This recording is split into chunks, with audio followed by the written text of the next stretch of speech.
The morning mist hung low over Windsor Castle as Queen Camilla walked through the ancient corridors, her footsteps echoing against the stone walls. She had always found comfort in these halls, but today, something felt different. The servants who usually greeted her with warm smiles now avoided her gaze, their eyes filled with an uncomfortable silence that made her stomach churn with worry. King Charles sat in his private study, surrounded by stacks of documents and photographs that had been delivered to him in the early hours of dawn. His trusted aide, Sir Marcus Wellington, stood beside the mahogany desk with a grave expression etched across his weathered face. The papers before the king contained information that would shake the very foundation of his marriage and the monarchy itself. "Your Majesty, sir," Marcus began carefully, "the investigation has revealed some rather disturbing connections within the Queen's family circle. Her nephew, Thomas Parker Bowles, has been involved in activities that could seriously damage the Crown's reputation." Charles picked up one of the photographs, his hands trembling slightly as he examined the image. It showed Thomas at an underground gambling establishment, exchanging large sums of money with known criminals. The timestamp revealed this had happened just weeks after Charles and Camilla's coronation, when the family should have been on their best behavior. "There's more," Sir Marcus continued, placing another file on the desk. "The Queen's sister, Annabel Elliot, has been using her royal connections to secure lucrative interior design contracts. She's been telling potential clients that any criticism of her work would reach the Queen's ears. It's a clear abuse of royal influence for personal gain." The king's face grew pale as he absorbed the weight of these revelations. For months, he had noticed subtle changes in how certain business dealings were being conducted around the royal family, but he had never imagined his wife's relatives were at the center of it all. The trust he had placed in them felt like a dagger in his heart. Camilla entered the study without knocking. As was her privilege as queen, she immediately sensed the tension in the room and noticed her husband's distressed expression. The documents on his desk were quickly gathered by Sir Marcus, but not before she caught a glimpse of familiar faces in the photographs. "Charles, what's happening? Why does everyone look at me as if I've committed some terrible crime?" she asked, her voice carrying a note of desperation that she tried to hide. The king looked up at his wife, the woman he had loved for decades, and felt his heart breaking. He knew that what he was about to tell her would destroy the happiness they had fought so hard to build together. The royal family had endured scandals before, but this one struck at the very core of their personal relationship. "Sit down, my dear," Charles said softly, gesturing to the chair across from his desk. "We need to discuss some serious matters concerning your family members." Camilla's hands began to shake as she lowered herself into the chair. She had always been proud of her family, despite their occasional quirks and mistakes. They were not born into royalty like Charles, but they had always supported her through the difficult years when the public opinion was against their relationship. Sir Marcus cleared his throat and began to read from his report. "Ma'am, our security services have uncovered evidence of your family members using their connection to the Crown for illegal activities. This includes money laundering, fraud, and corruption charges that could potentially lead to criminal prosecutions." The color drained from Camilla's face as she listened to the detailed account of her family's actions. Each revelation felt like a physical blow, and she found it difficult to breathe. These were people she had trusted, people she had welcomed into royal circles, believing they understood the responsibility that came with such privilege. "How long have you known about this?" she whispered, her eyes searching Charles's face for any sign of the compassion that had always been there during their most difficult moments. "The investigation began 3 months ago," Charles replied, his voice heavy with emotion. "I hoped it would prove to be nothing more than malicious rumors, but the evidence is overwhelming. The palace lawyers have advised that we must take immediate action to protect the monarchy." Camilla felt the walls of the study closing in around her. She thought about all the family gatherings, the holidays, the moments of celebration when her relatives had seemed genuinely happy for her success. The realization that they might have been using her position for their own gain made her feel sick to her stomach. "Hey, what does this mean for us?" she asked, though she feared she already knew the answer. Charles stood up and walked to the window. Looking out at the gardens where they had shared so many peaceful moments together, The Privy Council has advised that all official connections between the crown and your family must be severed immediately. They can no longer attend state functions, use royal titles in their business dealings, or have any access to royal properties. The silence that followed was deafening. Camilla stared at her husband's back, trying to process the magnitude of what he was telling her. Her family would be completely cut off from the royal world, treated as if they were strangers rather than the people who had raised and supported her throughout her life. "Please," she began, her voice cracking with emotion. "Surely there must be another way. They made mistakes, yes, but they're still my family. Can't we find a solution that doesn't destroy everything?" The king turned back to face her, and she could see the pain in his eyes matched her own. This decision was tearing him apart as much as it was destroying her, but the weight of the crown demanded that duty come before personal feelings. "The decision has already been made," he said quietly. "The announcements will be made public tomorrow morning. Your family has been informed that they have 24 hours to remove any royal insignia from their businesses and cease all activities that reference their connection to the throne." Camilla's world crumbled in that moment. Everything she had worked to build, the bridges she had tried to create between her old life and her new role, were being destroyed in a single devastating blow that would change everything forever. The Queen's private chambers had never felt so empty and cold. Camilla sat on the edge of her bed, still wearing the pearl necklace Charles had given her on their wedding day. But now it felt like a weight around her neck, rather than a symbol of love. The morning sun streamed through the tall windows, but she couldn't feel its warmth. Her mind kept replaying the conversation from the study, each word echoing like thunder in her head. Her lady-in-waiting, Tsar Matthews, knocked gently on the door before entering with a breakfast tray. The older woman had served the royal family for over 20 years and had witnessed many crises, but she had never seen the Queen look so broken and defeated. "Your Majesty?" "You should try to eat something," Sarah said softly. Setting the tray on the small table by the window, "The photographers will be here this afternoon for the charity event, and you'll need your strength." Camilla looked up with red-rimmed eyes. "Cancel everything, Sarah. I can't face the public today. Not like this. How can I smile and wave when my entire world has just collapsed?" The phone on the bedside table rang insistently, and Camilla knew it would be one of her family members. The news had spread quickly through their circle, and she could imagine the panic and confusion they must be feeling. But Charles had made it clear that she was not to have any contact with them until the legal matters were resolved. Sarah answered the phone with a professional tone. "I'm sorry, but Her Majesty is not available for calls at this time."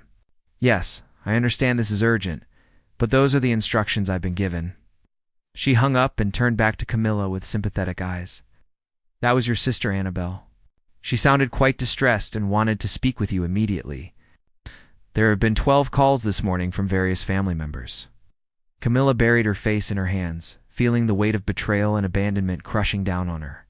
These were the same people who had celebrated with her when she became queen, who had told her how proud they were of her journey from a commoner to royalty. Now she wondered if their love had ever been genuine, or if she had simply been a pathway to wealth and status. Down in the main dining hall, King Charles sat alone at the long mahogany table, picking at his breakfast without really tasting anything. The morning newspapers were spread before him, their headlines already speculating about unusual activity within the royal household. Palace staff had been sworn to secrecy, but he knew it was only a matter of hours before the story broke publicly. His private secretary, James Morrison, entered with an urgent expression on his face. "Sir, we've received word that Thomas Parker Bowles has been arrested by Scotland Yard. The charges include fraud, money laundering, and conspiracy. The media will have this information within the hour." Charles closed his eyes and took a deep breath. He had hoped they would have more time to prepare Camilla for this next blow. But events were moving faster than anyone had anticipated. The arrest of her nephew would make headlines around the world, and there would be no way to protect her from the public scrutiny that would follow. "Has the Queen been informed?" Charles asked, though he dreaded the answer. "Not yet, sir. We thought it best if the news came from you, rather than from a news report or staff member." The king pushed back his chair and stood up slowly. Each step toward Camilla's chambers felt like walking through quicksand. He knew that this news would break whatever remained of her spirit. But she had to hear it from him before the world learned about her family's disgrace. Meanwhile, in London, the Parker Bowles family was experiencing their own nightmare.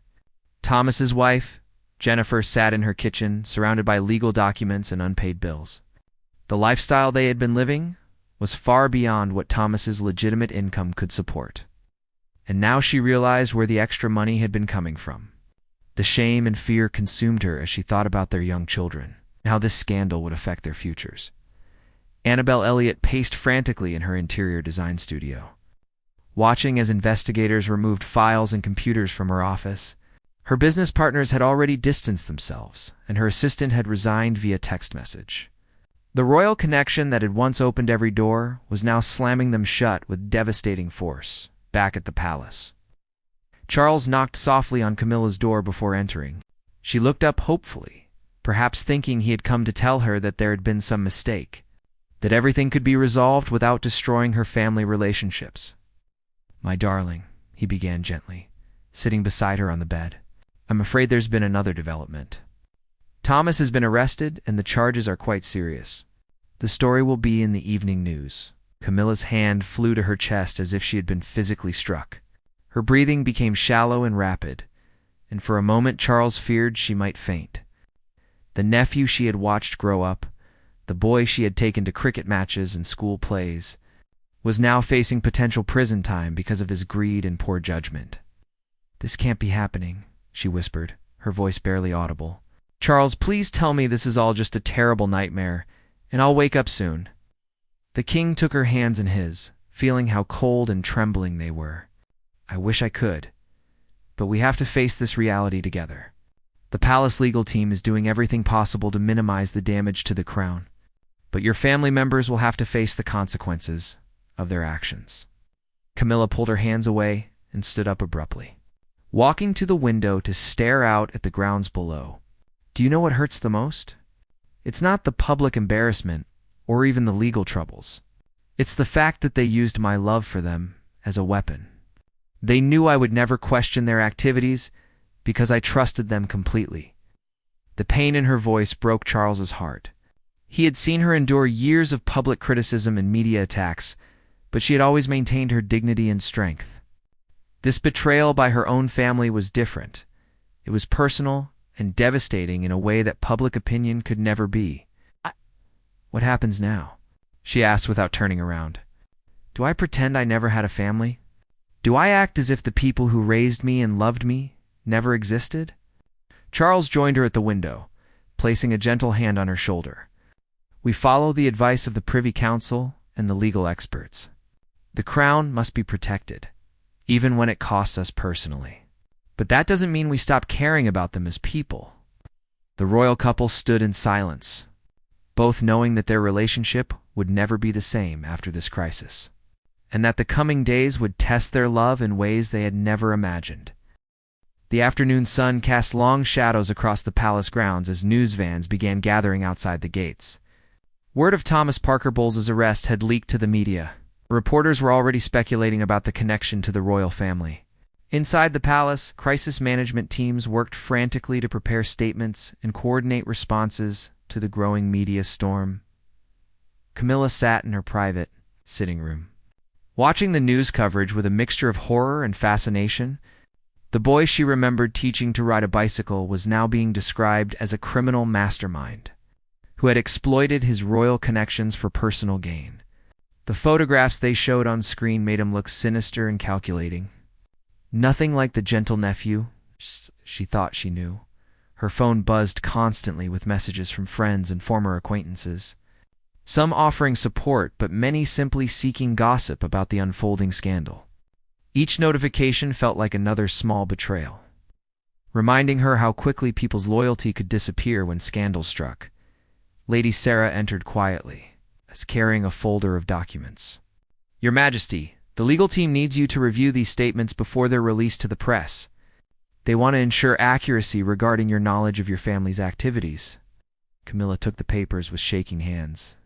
Reading through the carefully worded denials and expressions of disappointment felt like writing her family's obituary. Each sentence distanced her further from the people who had been part of her life since childhood, creating an official narrative that painted her as an innocent victim of their deception. "They want me to say I had no knowledge of any illegal activities," she said, looking up at Sarah with troubled eyes. "But how can I claim ignorance when I welcomed them into royal events, introduced them to influential people, and allowed them to use our family connection in their business dealings?" Meanwhile, in a small conference room deep within the palace, King Charles met with his most trusted advisors. The Archbishop of Canterbury, the Prime Minister's representative, and senior members of the Privy Council sat around a polished table discussing the constitutional implications of the scandal. "The situation is unprecedented," explained Sir Robert Hamilton, the palace's chief legal counsel. "Never before has a reigning monarch's spouse been so closely connected to organized criminal activity. We must ensure that no legal action can touch the crown itself." Charles felt the weight of centuries of royal tradition pressing down on his shoulders. The monarchy had survived wars, abdications, and countless scandals, but always by placing duty above personal feelings. Now he was being asked to do the same, even if it meant sacrificing his wife's emotional well-being. "What are our options?" he asked, though he suspected he already knew the answer. "Complete separation is the only way forward," Sir Robert replied firmly. "The Queen must publicly denounce her family's actions and make it clear that they acted without her knowledge or consent. Any appearance of royal complicity could be catastrophic for the institution." Back in London, Annabel Elliot sat in her solicitor's office, trying to understand the magnitude of the legal troubles facing her family. The elegant woman who had once graced society pages as the Queen's sister now faced the possibility of criminal charges and financial ruin. "I never meant for any of this to happen," she explained to her lawyer, tears streaming down her face. "When clients mentioned that working with the Queen's sister might open certain doors, I thought it was just harmless name-dropping. I never imagined it would be considered corruption." Her solicitor, Mr. David Chen, reviewed the evidence against her with a grim expression. "The prosecution has recordings of you explicitly promising royal favor in exchange for inflated fees. There are also bank records showing payments that appear to be kickbacks from suppliers who were given preferential treatment based on your royal connection." Realization that her casual comments and business practices could be construed as criminal behavior left Annabel feeling sick with regret. She thought about her sister Camilla, who had always been generous and trusting, and wondered if she would ever be forgiven for bringing this shame upon the family. At Windsor Castle, Camilla finally gathered the courage to call her children from her first marriage. The conversation was painful and awkward, as they struggled to understand how their stepfather's position as king had created such dangerous temptations for their extended family. "We're worried about you," her daughter Laura said over the phone. "The stress of all this isn't good for your health, and we can see how much you're suffering." "I feel like I'm losing everything at once," Camilla admitted, her voice breaking. "My family, my reputation, and possibly even Charles's trust. How do I move forward when everything I believed about the people I love has turned out to be false?" Her son Tom tried to offer comfort from his home in London. "You're not responsible for their choices, ma'am. You opened your heart and your world to them because you loved them. That's not a crime, even if they took advantage of your generosity." But Camilla couldn't shake the feeling that she should have been more careful, more suspicious of their sudden business successes and lavish spending. The signs had been there, she realized now, but she had chosen to ignore them because she wanted to believe the best of the people she cared about as evening approached. The palace prepared to release its official statement regarding the arrests and the royal family's response. The carefully crafted words would attempt to balance loyalty to family with duty to the crown. But Camilla knew that no statement could heal the wounds that had been opened. King Charles found her in the garden, sitting on their favorite bench, where they had often shared quiet moments away from the pressures of royal life. The roses she had planted were in full bloom, but their beauty seemed muted by the darkness that had settled over their lives. "The statement will be released within the hour," he told her gently. "After that, there's no going back. Your family will be formally severed from any connection to the crown." Camilla nodded without looking at him. "I know you had no choice." The monarchy is bigger than any individual, even the Queen. But Charles, how do we survive this? How do we rebuild trust between us when my family has damaged everything we've worked to build? The king sat beside her, taking her hand in his. We take it one day at a time. We remember that love brought us together through much worse circumstances than this, and we trust that somehow we'll find our way back to each other. But even as he spoke these words of comfort, both of them wondered if their marriage could withstand the strain of choosing duty over family, and whether the crown they had fought so hard to serve together might ultimately tear them apart. The morning after the official statement was released, Queen Camilla woke to find the palace eerily quiet. Even the usual bustle of staff preparing for the day seemed muted, as if everyone was walking on eggshells around her. The headlines screaming across every newspaper and news website made her stomach turn with their harsh judgment and speculation about her role in the family scandal. She dressed slowly, each movement feeling like she was preparing for battle rather than facing another day as queen.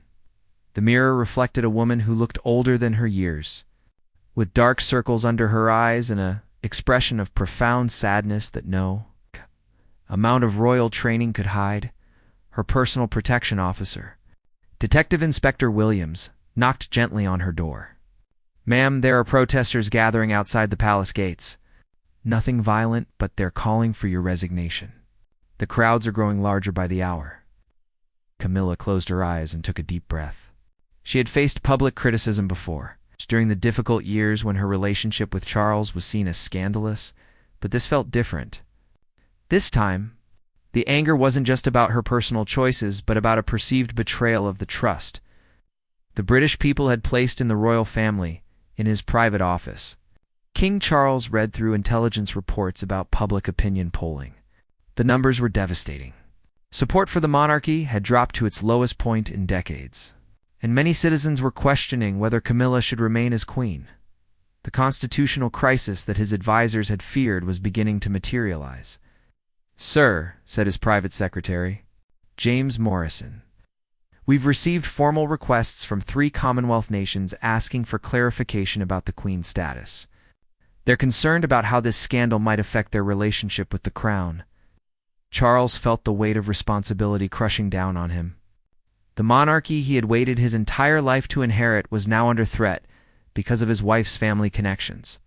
Every decision he made in the coming days could determine whether the institution survived intact or suffered permanent damage. The palace telephone system was overwhelmed with calls from media organizations around the world. Reporters were camping outside the homes of anyone connected to the Parker Bowles family, creating a circus atmosphere that made normal life impossible for everyone involved. Camilla's sister, Annabelle, had been forced to move into a safe house after photographers broke down her garden fence trying to get pictures of her. The stress had triggered a mild heart attack, and she was now in hospital under an assumed name. Too frightened to see visitors or speak to anyone outside her immediate family. "I've destroyed everything," Annabelle whispered to her husband during one of his brief visits. "Not just my own life, but Camilla's happiness and the reputation of the entire royal family. How did I become so greedy and foolish?" Her husband held her hand gently, trying to offer comfort while dealing with his own shock and anger. "We all made mistakes, but we never imagined the consequences would be so severe." The money seemed like such a small thing compared to the wealth and privilege surrounding the royal family. Back at the palace, Camilla faced her first official engagement since the scandal broke.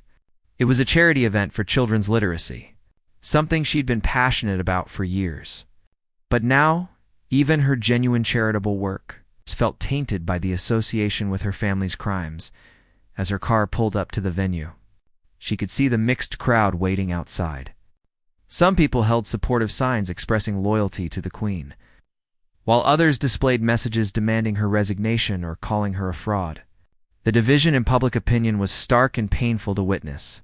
Inside the building, Camilla tried to focus on the children who had come to read with her. Their innocent faces and genuine excitement about books provided a brief respite from the nightmare consuming her life. But even these precious moments were interrupted by the constant clicking of cameras and the knowledge that every gesture would be analyzed for signs of guilt or defiance. One little girl, no more than 7 years old, approached the queen with a drawing she had made. "I drew this for you because my mummy says you're sad," the child said simply. The picture showed 2 stick figures holding hands under a rainbow, with the words, "Be happy," written in crayon across the top. Camilla felt tears welling up in her eyes as she accepted the gift. The child's simple kindness cut through all the political calculations and media manipulation to touch something genuine and human within her broken heart. "Thank you, sweetheart," she managed to say, her voice thick with emotion. "This is the most beautiful thing anyone has given me in a very long time." The photographers captured the moment, and within hours the image was circulating around the world. Some media outlets used it to show the Queen's genuine humanity and suffering, while others criticized her for using children as props in a sympathy campaign. That evening, Charles found Camilla in her study, staring at the child's drawing, which she had framed and placed on her desk. The simple artwork seemed to be the only bright spot in a room filled with legal documents, resignation letters from staff members, and newspaper clippings documenting their family's disgrace. "The Privy Council met today," Charles said carefully. "They've recommended that you take a leave of absence from all royal duties till the legal proceedings against your family members are concluded." Camilla looked up with eyes that held no surprise. Only resignation. How long might that be? The trials could take years, depending on how the defendants choose to plead and whether they decide to cooperate with the prosecution. The implications of this timeline hung heavy in the air between them. A leave of absence lasting years would essentially end Camilla's role as queen in all but name. The monarchy would continue without her. Public memory would gradually erase her contributions and replace them with the scandal that had destroyed her family. "What about us?" she asked quietly. "What happens to our marriage if I'm no longer queen? Do we continue to live together while pretending that everything is normal? Or do we face the reality that my presence here damages everything you've worked to build?" Charles knelt beside her chair, taking her hands in his.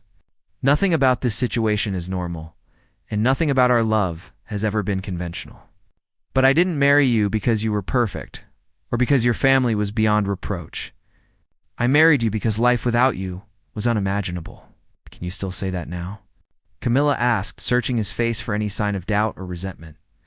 "When loving me means watching the monarchy suffer?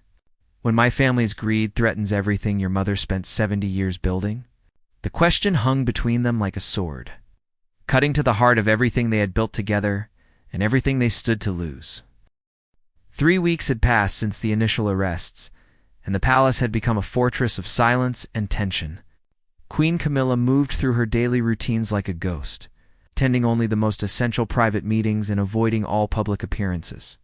The weight of the decision about her leave of absence hung over every conversation, every meal, every quiet moment she shared with Charles.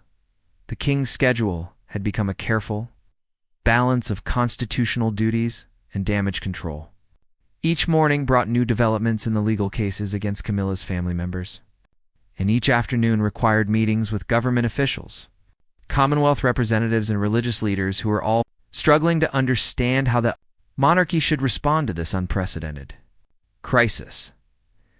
Detective Inspector Williams approached Camilla in the corridor outside her private apartments, his expression more serious than usual. "Ma'am, we've intercepted several threatening letters addressed to you personally. The language is quite disturbing, and we believe they may be connected to organized groups rather than isolated individuals." Camilla stopped walking and turned to face him, unsurprised but still shaken by this news. "What kind of threats are we talking about? Physical harm, demands for your exile from Britain, and calls for the abolition of the monarchy entirely. The security services are taking them very seriously, and will need to increase your protection detail immediately." The realization that her family's actions had not only damaged the crown, but also put her own life in danger was almost too much to bear. Camilla leaned against the wall, feeling dizzy and overwhelmed by the scope of the destruction that surrounded her. In London, Thomas Parker Bowles sat in his prison cell, finally beginning to understand the magnitude of what his actions had cost his family. The newspapers that were smuggled in by other inmates showed him photographs of his aunt looking haggard and defeated, and he realized that his pursuit of easy money had destroyed the woman who had always been kind to him, his cellmate. A career criminal named Eddie read the articles over his shoulder. "Your aunt's the queen in it? Blimey, you really messed up big time, didn't you, mate?" Thomas buried his head in his hands, unable to look at the pictures anymore. "She trusted me completely. When I was young and stupid, she helped pay for my education. When I needed a job reference, she wrote glowing letters about my character. And this is how I repaid her kindness." The guilt was eating him alive more effectively than any punishment the courts could impose. He had received word through his lawyer that Camilla was forbidden from having any contact with him, but he desperately wanted to write her a letter explaining that he had never intended to hurt her or damage the royal family. Back at Windsor Castle, Camilla received an unexpected visitor. Princess Anne, Charles's sister, had requested a private meeting without the knowledge of the king or his advisors. The two women sat in Camilla's sitting room, surrounded by the personal photographs and mementos that told the story of her life before and after joining the royal family. "I wanted to speak with you directly," Anne said with her characteristic bluntness. "Away from all the courtiers and constitutional experts who seem to think they know what's best for everyone involved." Camilla appreciated Anne's straightforward approach, but she was also wary of what the princess might say. Anne had never been particularly warm toward her, though their relationship had improved over the years. "I know we've had our differences," Anne continued, "but I've watched you handle public criticism with more grace than most people could manage. This situation with your family is different, but it doesn't erase the genuine good you've done as queen." The unexpected support brought tears to Camilla's eyes. "Thank you for saying that, but I'm not sure it matters anymore. The damage to the monarchy's reputation may be permanent, and my presence here only makes things worse." Anne leaned forward in her chair, her expression intense. "Do you know what I think the real problem is?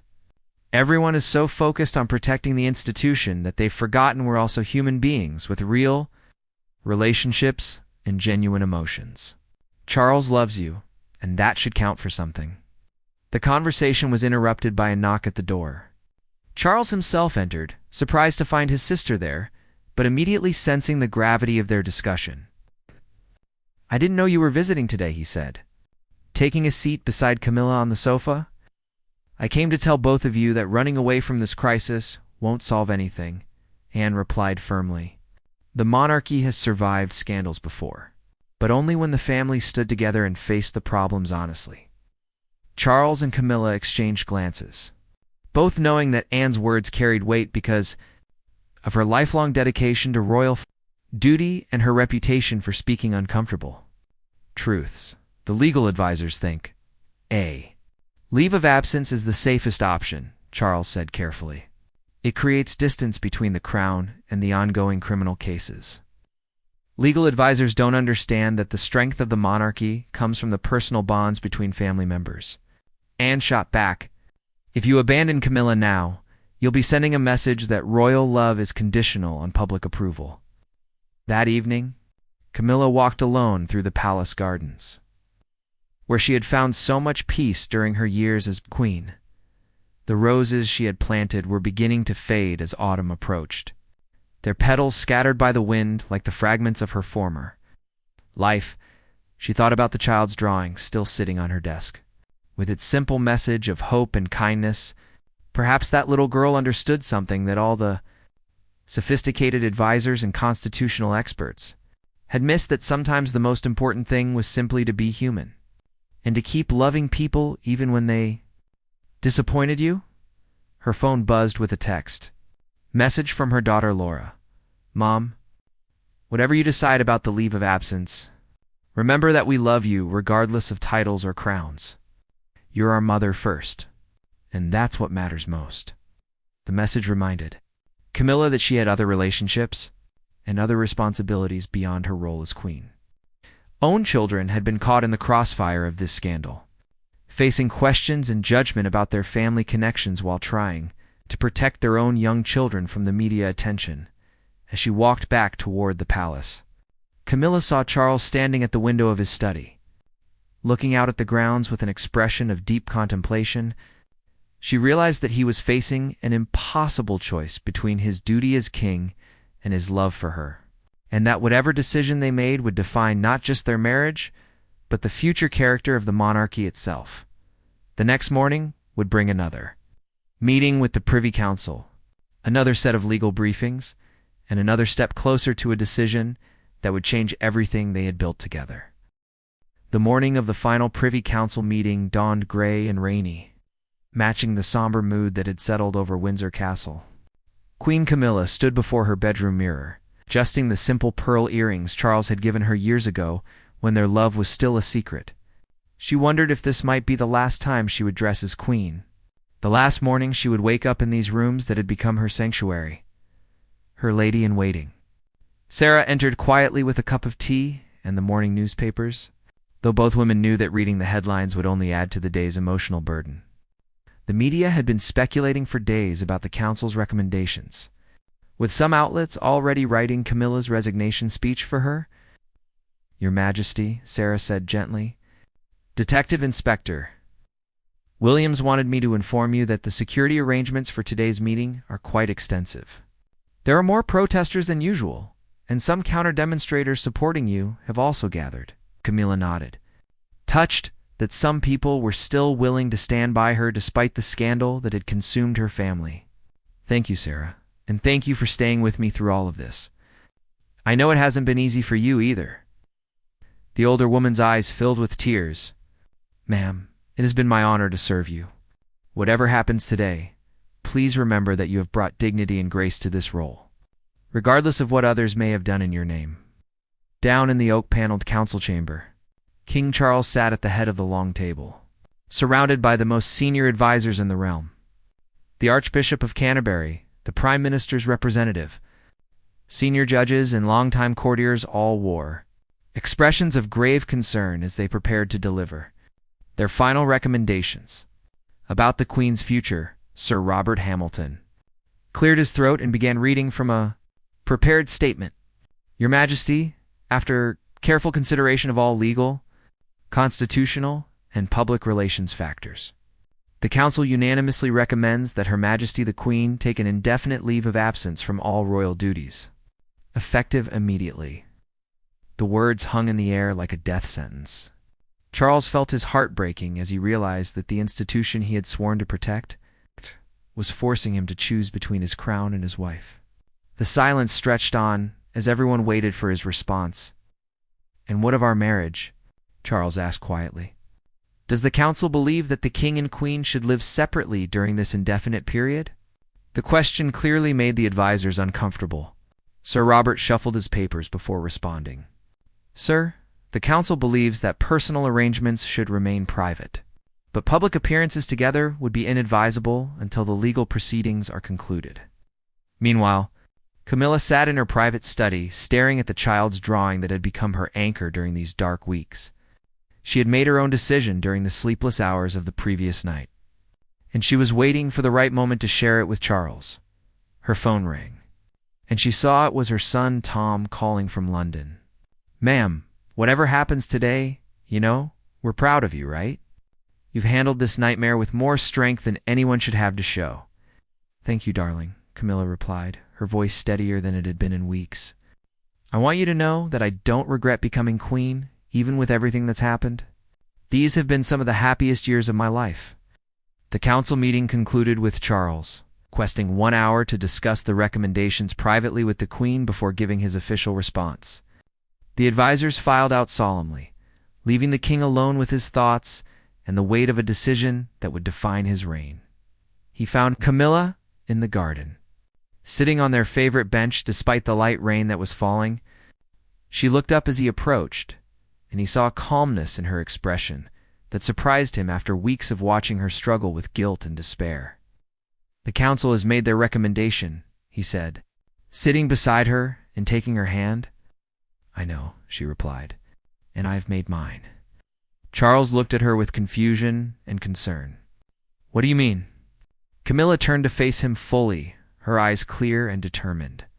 "Charles, I've decided to resign as queen, not because the council demands it, but because I choose to. I won't let my family's mistakes destroy the monarchy that your mother spent her lifetime building." "Camilla, no," Charles said urgently. "We can find another way.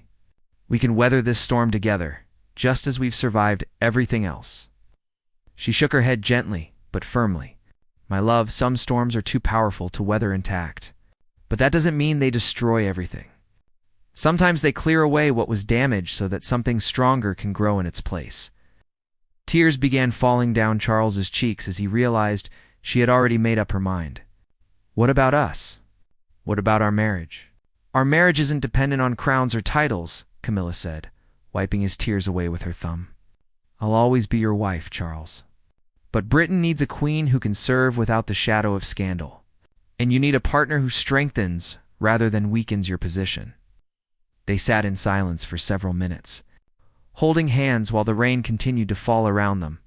Finally, Charles spoke in a voice thick with emotion. If this is truly what you want, then I'll support your decision. But I want you to know that you've been the finest queen this country could have asked for. 2 hours later, the palace released a statement that shocked the nation and the world. Queen Camilla announced her resignation from all royal duties, taking full responsibility for the security failures that had allowed her family's criminal activities to compromise the crown. She expressed deep regret for the damage caused and reaffirmed her love and support for the king and the institution of the monarchy. The statement concluded with words that would be remembered long after the scandal faded. Service to the crown has been the greatest privilege of my life. I step away now, not in defeat but in hope that the monarchy will emerge stronger from this trial. The king has my unwavering love and loyalty, as does the British people who welcomed me with such generosity. As news of the resignation spread, something unexpected happened. The protesters outside the palace began to disperse, replaced by people laying flowers and cards expressing sympathy for the queen's sacrifice. Public opinion polls showed a surge of support for both Camilla's dignity in resignation and Charles's difficult position. That evening, Charles and Camilla walked hand in hand through the palace corridors one last time as king and queen. Tomorrow would bring new challenges and an uncertain future, but they faced it together, their love tested by fire and proven unbreakable. In her final act as queen, Camilla personally responded to the little girl who had given her the drawing, sending a thank you note that read, "Your picture reminded me that even in the darkest times, there is always hope for happiness. Thank you for teaching me that sometimes the most important thing we can do is simply be kind."